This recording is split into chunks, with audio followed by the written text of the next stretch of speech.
Kuya Chris? Bakit ang dami mong straw? Bianca, gagawa kasi ako ng kabayo. I don't believe you!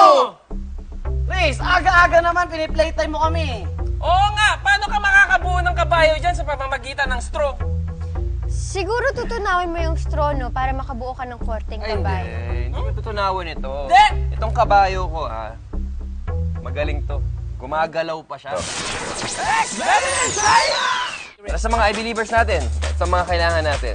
Straw, pliers, plastic board, isa pang klaseng straw, mas manipis na konti, alambre, barbecue stick, puncher, scissors, at rivets. Papakita ko sa inyo ang, kung paano gumawa ng ulo ni Pegasus.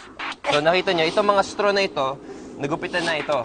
From here, nagupitan na siya to the desired length. Okay, so ito yung leeg. Now, using the puncher, bubutasan natin yung dulo. Meron din tayong mga mas maiiksing mga straw. Itong gagawin natin, itong neck, tapos itong dalawang leeg, may ganyan. Para madikit natin silang tatlo, gugupit tayo nitong straw natin na transparent. Then, kunin natin si rivet. Shoot natin siya dito sa isang side. Sakto yung sukat niyan. Pumasok na sila. Okay? Ngayon, ilalock natin siya using the other rivet. Ayun. See? Pasok natin yung part na yan. Yung panga. And then, isa pa. Isa pa. And then that one. Then ito. And we're good.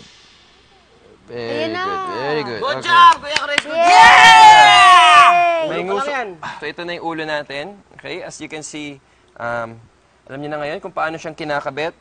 Para malaman niyo yung kabuuang proseso kung paano gumawa ng ating Galloping Pegasus, go to our Facebook page. Tuturo namin sa inyo kung paano gawin.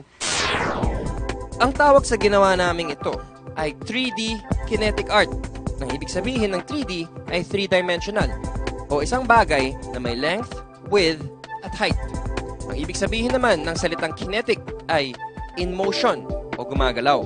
Sa pagdugtong-dugtong ng mga binutas na straw, ang mga bahagi ng katawan ng kabayo ay nagkaroon ng kakayahang gumalaw.